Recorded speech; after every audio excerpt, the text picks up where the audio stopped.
Alright, ladies and gentlemen, boys and girls, I apologize for dropping the ball on this.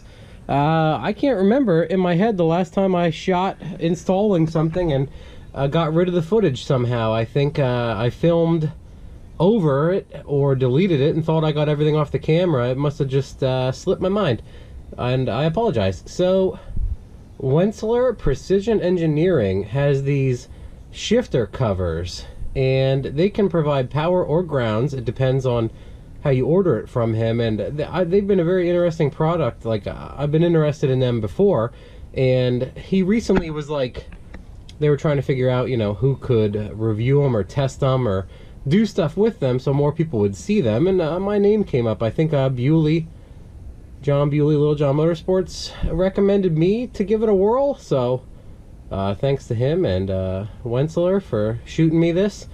I'm going to install it. I installed it before and had an entire video, and apparently that is gone by the wayside. So, we're going to install it today. Excuse me for being sick.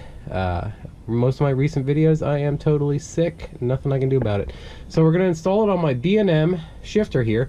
He makes a couple different versions that fit shifters. So this goes right in. Oh yeah, it even says right there on the circuit board. Let me, it says right there, Wentzler Precision Engineering, right there. So yeah, he can wire these to be power or ground outputs. Most, like, it's very popular with like pulling trucks, and when people lock and spray nitrous manually a lot, so you have those right on the shifter. What I'm gonna do is, for fun, I'm gonna wire them to my bump and brake instead of my arcade buttons and test them out. So we'll install this. Okay, so you get your bundle of joy here and you pass her right through the shifter there, and it centers up on its own pretty much, kinda, sorta.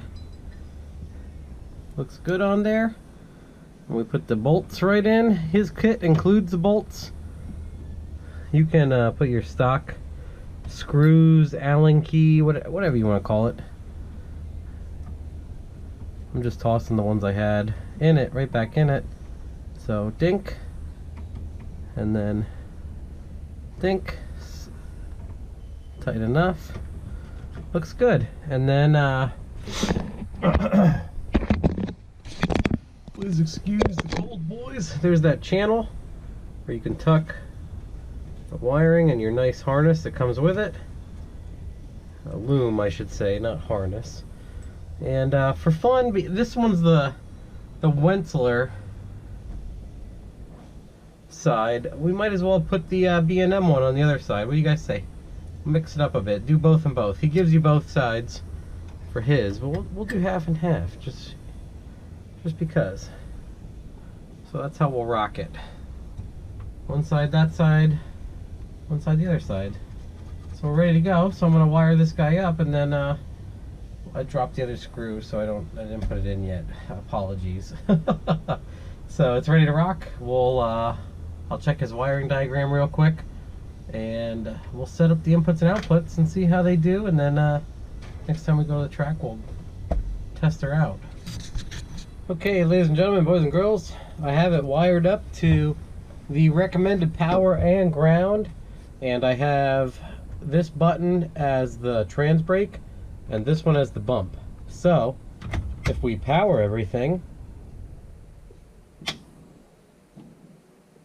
and we hit trans brake, you hear trans brake come on, and the little red indicator light comes on. So that's brake on, and then this is bump. You can hear it pulse at the green light, bump, bump, bump, bump, and then when you let go, trans brake comes off, and then you can 1, 2, and then 2, 3, yeah, as usual. So working great through the holly. Lights working, everything else is working great. So can't wait to test it. Maybe we'll just do a video specifically for testing this. I just got to tidy up the wires I ran to do this, but other than that, the fit and finish is really great. You can even still, like, if you wanted to let go of this brake, you could do that, and then you can 1, 2 without anything being in the way, and then with your, you know, you can still 2, 3, like, and have your entire hand on it. But this B&M shifters are great too, so this is a good combination. So you can imagine where if this is nitrous or lockup or whatever you're doing specifically, but What's nice is you can see it engages very early into the push, so it takes very light push to work everything. Nice to see. Alright, that's pretty much it, and now we just gotta test it. Other than that, if you guys have any questions, shoot them over to Wentzler Precision Engineering. I'm gonna leave a link to his website in the description. I apologize for taking so long to do this, but he hit me up like, did you have any issues with it? Like, you never got back to me. And I'm like, whoa, I dropped the ball on this really bad. So I wanted to show installation and practical usage. So there it is, and we'll give it a test and everything else and see how it does. But I can't imagine it does poorly. Everything looks great. So there we are. That's it.